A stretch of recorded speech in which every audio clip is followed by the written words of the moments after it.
Hi everyone, welcome back to the channel. I'm out at Lake Ninan at the moment with Greg Rowney. We've come out to shoot some Milky Way. Hopefully there's still some ridges on the dried salt lake.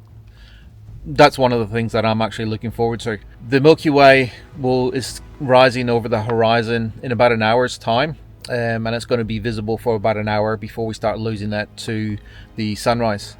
So we've got a lot of area to cover to try and find some ridges, try and find other foregrounds that might be interesting. So we come out here a little bit early to try and do a little bit of scouting. It is pitch black at the moment. It's a nice site. It's quite dark. There was also the chance of some cloud cover, but just stepping out of the car, looked up and beautiful, nice stars for as far as we can see. Certainly in the direction that the Milky Way will be rising. So fingers crossed, this could be an exciting night.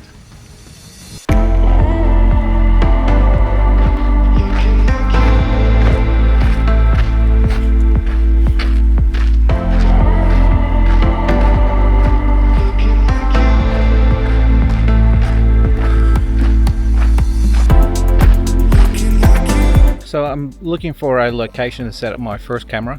I'm thinking about just setting one up to do star trails. So I want it to point south. This tree here looks quite interesting. I think that'll make a nice foreground with the star trails behind it. I'm going to set up my first camera here, and then we're going to head off and try and find some pressure ridges. So I have set up my first camera to do a time lapse. The idea is that it will take some shots of the night sky. I have found a nice tree. So this is the tree that I'm hoping will feature in my time lapse.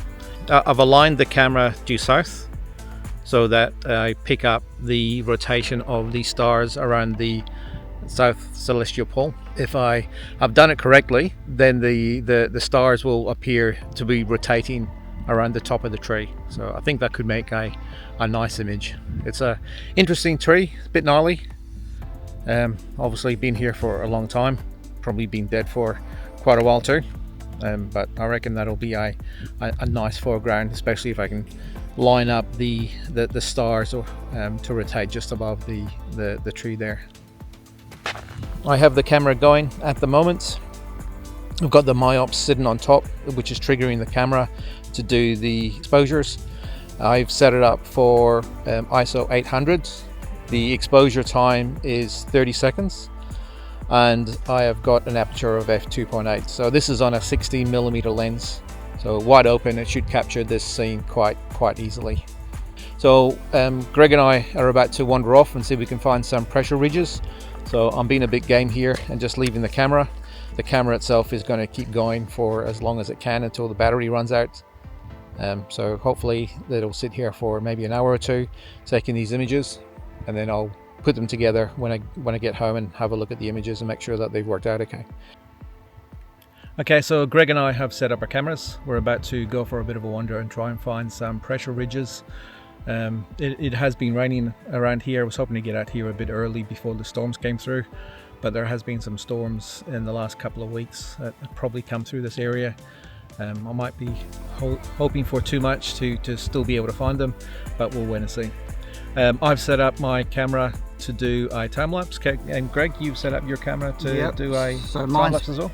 I've set mine up for a time lapse. So my time lapse is pointing towards the southeast, so that I'm getting the Milky Way core rising in my time lapse. It should look pretty nice. Yeah, hopefully. Yeah, there's some really nice sculptural dead trees here, which make for a really good foreground.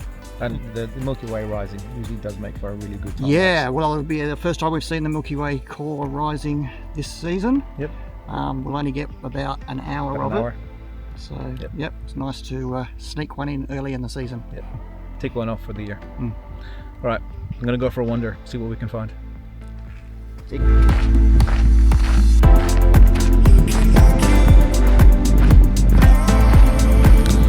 Greg came out here about a week or two ago to shoot some of the stars, and that's where he found the pressure ridges. So he did drop a pin on Google Maps, and we've come back to that same location. But it looks like the rain has come through and done some damage. There's no visible pressure ridges. There you can see some of the scoring on the ground from where the pressure ridges used to be, but for the moment it looks like it's all gone. So back to plan B, and we're going to head back to where we set up the cameras for the time lapses and use some of the dead trees for interesting foreground. Looks like we might have to come back here next year.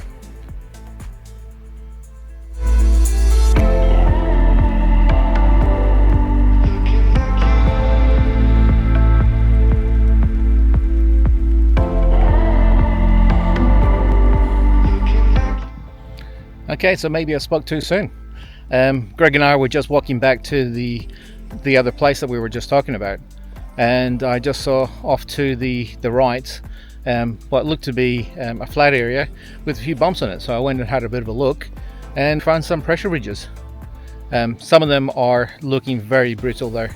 Looks like the storms that came through definitely did some damage, but hopefully there's enough left to make a good foreground for a Milky Way. Yeah, it looks like we've got some pressure ridges, so I'm pretty excited. So you can follow the tops of the ridges, and you can see how the tops of them are already broken, and just other ones in the distance you can see that they're starting to just fall apart, just as well we came out today, I think. Otherwise much longer, and I don't know if there would have been much left, but pretty excited. This is what I came out for. So now that I found the ridges, I'm actually need to just work on taking the image. Given how close the ridges are, I'm going to focus stack probably about 3 images. I'm going to focus right in front of me, take an image for that, focus at a point probably in the midground, and then take an image for that, and then focus on the further into the background and take another image for that. So I'll be taking 3 images. I'm looking at ISO 800 f4 and about 2 minutes. That's given me enough light to pull out some of the detail in the ridges without blowing them out too much. So it's a bit of a balance between getting the light on the ridges and then pulling out the parts that are not part of the ridges. Now that I've taken a photo of the ridges of the foregrounds, like I said, I've taken 3 images. I'm going to focus stack those when I get back into Photoshop. I've also managed to get out there and take a selfie of myself. Hopefully that adds a bit of interest, but it's hard to do a selfie when you can't see what's on the screen. But, we'll see what happens with that. The next step, I'm going to start looking at taking a shot of the Milky Way. I've only got about 10 minutes. I was going to set up my tracker, but I'm quickly running out of time. So plan B, just going to take probably about 20 images of the Milky Way as it hits the horizon, and then I'll stack those later as well, and then put them all together to form one image. So this is the image of the Milky Way. I've lined up the Milky Way, which I didn't actually have to move the camera at all, so luckily I had everything lined up pretty much the way I wanted it. These are the settings that I've used to capture the Milky Way. So I've got 15 seconds because I'm on a 24mm lens at the moment. I've got f4 and I've got ISO 2500. So 2500 is probably a little bit high to take a single image, so I'm looking at about 20 different images of the same thing as the Milky Way goes down below the horizon. Okay, so I've taken about 20 images of the Milky Way. As I mentioned before, I'm going to stack them together just to reduce the noise, because it wasn't on a tracker or anything like that, so there's going to be a fair bit of noise that comes through, especially at the ISO that I was recording that at. I need to stack those 3 images that I took off the foreground for focus stacking, so I'll do that as well. Blend them both together, add in the image of myself just holding the torch to the night sky, and here's the image.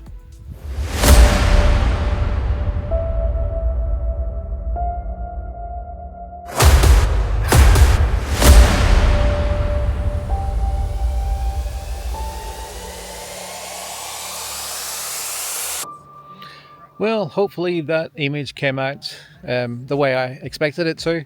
I may actually do another image without me in it, so have a look at the end of the video for that. Just about to head back and pick up the other camera, so hopefully that's still going.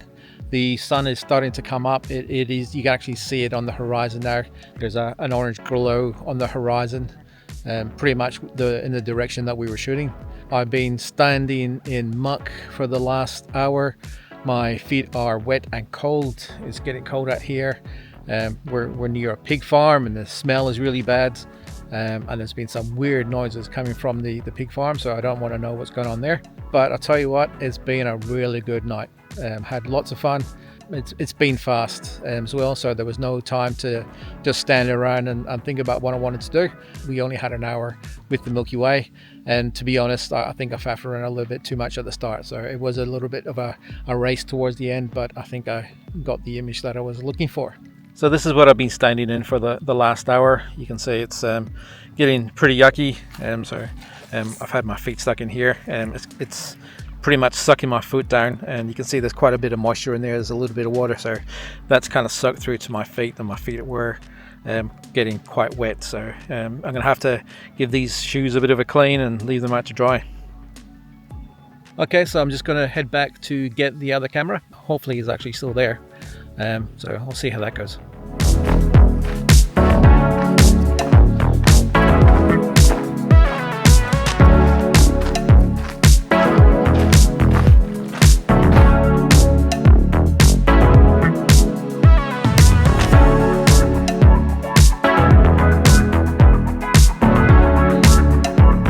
Okay, made it back, found the camera. I'd actually left a light going so that it made it easier to find on the way back. So that really did help. We could actually see that from a distance. I actually attached some reflective tape to my tripod. And again, that made it easier to see coming back. A little tip for you there. If you go out into the night, I've got some reflective tape plus some fluorescent tape. So I've got both of those on my tripod. I've got them on both tripods actually, just in case. But it does make it easier for me to see, also easier for other people to see. If somebody's wandering around in the middle of the night and they come across a tripod, then at least they're not going to walk into it and knock it over. So the camera is still ticking away, doing its thing. These are the bits of tape that I was just talking about. So we've got some reflective tape, which is the red tape, and then some fluorescent tape, which is like a fluorescent yellowy green type color. Really does make a difference at night time, especially when you shine a torch on it. It lights up for a few seconds, just to make it easier to see. So you can see just right now, that's the fluorescent tape. Probably needs to be a little bit darker to see the reflective tape. Okay, time to pack this away and try to find the car.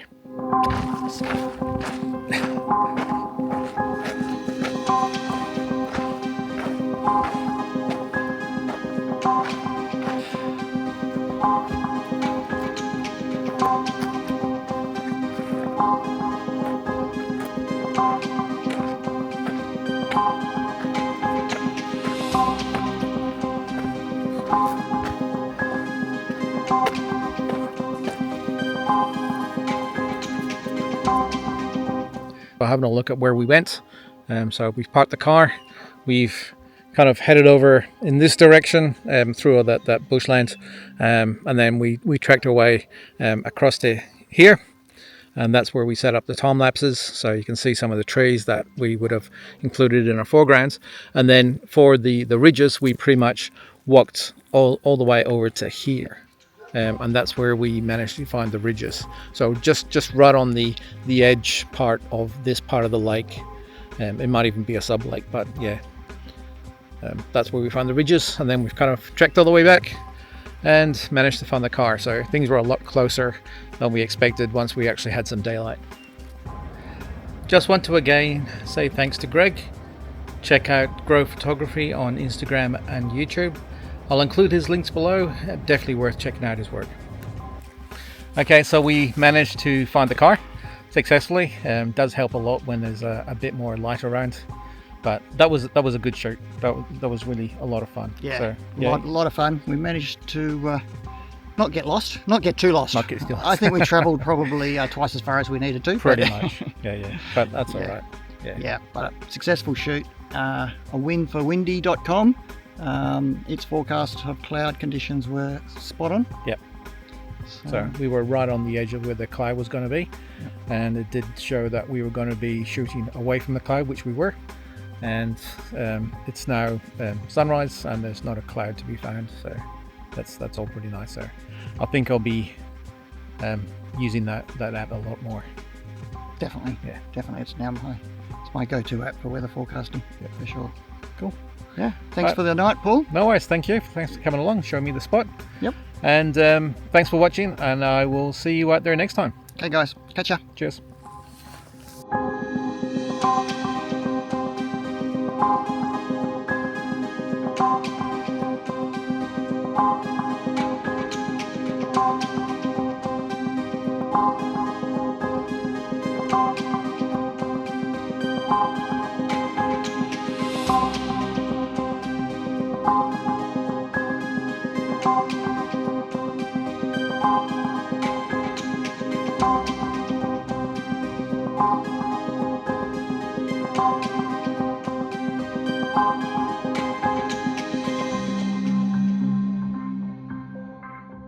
And by the time sunrise, what am I trying to say?